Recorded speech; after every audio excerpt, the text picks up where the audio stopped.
இந்த ஆட்சி மேல, ஆட்சியாளர் மேல, குறிப்பா உள்துறைக்கு பொறுப்பு வைக்கிற முதலமைச்சர் மேல அவங்களுக்கு பயம் இல்ல. நம்ம என்ன வேணாலும் பண்ணலாம், இவர் கண்டுக்க மாட்டாரு. வெக்கத்த விட்டு சொல்றேன், அதுதான் நிஜம். இவர்களுடைய இந்த துணிச்சலற்ற தன்மை இருக்குல்ல, அதுதான் அவர்களுக்கு பயமற்ற தன்மையை கொடுத்துச்சு. ஒரு கள்ளக்குறிச்சி சம்பவம் நடக்கிற போது கூப்பிட்டு ஒரு கூட்டம் போடணும் சார். கூப்பிட்டு போய் நான் என்ன சொல்றேன், வேற வேலை இல்லையா முதலமைச்சருக்கு நீங்க கேட்கலாம். இப்படி ஊரறிய நடத்த வேண்டாம். அறிக்கை மட்டும் வரணும். அவர் சஸ்பெண்ட் ஏன் சஸ்பெண்ட் எல்லாம் கதி கலங்கணும். நான் சொல்றது புரியுதா சார்? வழக்கு சிபிசிஐடிக்கு மாத்திருக்காங்க. மாத்தியாச்சு. மாத்திருக்காங்க. நான் தான் சொல்றேன், கடந்த காலத்தில் சாத்தான்குளம் சம்பவத்தின் போது எடப்பாடி நடந்தது கொண்டதை விட கொஞ்சம் நல்ல விதமா நடந்துக்கிறாங்கன்னு ஒத்துக்கிறேன். இதுல இனிமேல் தான் செய்ய வேண்டிய வேலை முக்கியமா இருக்கு. அதுதான் முக்கியமானது.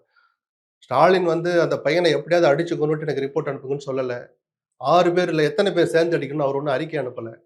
அவர்களை மீறி தன்னெழுச்சியா யாரோ ஒரு உயரதிகாரியுடைய அழுத்தத்தின் பேர்ல ரைட் ஒரு குற்றச்செயலுக்காக தான் நடந்தா கூட 2 தட்டு தட்டுறதுக்கு அர்த்தம் வேற, ஆளையே அடிச்சு கொல்றதுக்கு அர்த்தம் வேற. ஆமாவா இல்லையா? காவல்துறையினர் ஒண்ணுமே செய்யாம எல்லாம் நீங்க குற்றத்தை வெளிக்கொண்டு வர முடியாது. அந்த யதார்த்தம் நமக்கு புரியுது. ஒரு எல்லை இருக்கு. லக்ஷ்மண ரேகைன்னு ஒண்ணு இருக்கு. அந்த ரேகைக்குள்ள நீங்க என்ன வேணாலும் செய்யலாம். அதை தாண்டுகிற போது வேற வழி இல்ல. கம்ப்ளைண்ட் கொடுத்தோன்ட்டு சொல்லுங்க, கோர்ட்ல பாத்துக்குமான்னு சொல்லிட்டு போங்க. ஒரு உயிர் எடுக்கிறது எந்த வகையில சார் நியாயம்? இன்னைக்கு அந்த பிரேத பரிசோதனை அறிக்கை வந்திருக்கு, அஜித்குமாரோட அறிக்கை. 18 இடங்கள்ல காயம், 2 காதுலயும் ரத்தம் வருகிற அளவுக்கு, அடிக்கிற அளவுக்கு அந்த 8.5 பவுனா 10 பவுன் உங்களுக்கு அந்த உயிர் அவ்வளவுதானா? இப்போ ஒரு வீடியோ வெளியா இருக்கு. அதுக்கு மேல அதை விவாதிக்க வேண்டாம். வேதனையான விஷயம். அதை போய் ஏன் 4 தடவை கிண்டணும்? நம்ம உயிரே போயிடுச்சு சார். அந்த அறிக்கையை படிச்சு பார்த்தா நம்ம அப்ப என்ன அடி அடிச்சிருந்தா அவன் அந்த இதை என்னவெல்லாம் அனுபவிச்சிருப்பான். அந்த 8.5 பவுன் 10 பவுனா சார் அந்த உயிரோட வேலை. தற்காலிக காவலாளி. அந்த வேலையை வாங்குறதுக்கு அவன் என்ன பாடுபட்டிருப்பான், எவ்வளவு லஞ்சம் கொடுத்து வந்திருப்பான் தெரியுமா? அந்த அடிப்படை உண்மை தெரிஞ்சனால நான் இவ்வளவு வேதனையா பேசுறேன். அப்போ ஒரு தனிப்படை அமைச்சு இவனை தூக்கிட்டு வாங்க விசாரிங்கிறது ஒண்ணு. ஜட்ஜு கேட்கிற கேள்வி 2 நாளா வச்சு எல்லாம் போக வர இருக்கீங்களா, மேஜிஸ்ட்ரேட் முன்னாடி ஆஜர்படுத்தினீங்களா? இல்ல. திரும்பவும் சொல்றேன், போலீஸ்காரங்களுடைய நெருக்கடி நமக்கு புரியாம இல்லை.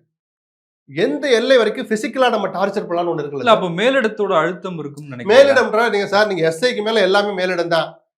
எஸ்ஐக்கு யாரையா பண்ணணும்? மேலிடத்துல இருந்து யாரு இன்ஸ்பெக்டர் போன் பண்ணிருப்பாரு? இன்ஸ்பெக்டருக்கு யார் மேலிடம்? DSP, SP. சார் மேலிடம்னு மொத்தமா சொல்ல முடியாது. இதுக்கு ஆட்சியாளர் ஒண்ணு. அரசியலுக்கும் இதுக்கும் சம்பந்தமே இல்லை. எந்த கட்சி ஆட்சியாளருக்கும் சம்பந்தமே இல்லை. ஆட்சியாளர்கள் எப்படி நடந்துக்கிறாங்க, அந்த ஆட்சியாளர்களை பார்த்து ஒரு தார்மீக பயம் அந்த அதிகாரிகளுக்கு இருக்கா இல்லையா? இந்த ஆட்சியில இல்ல.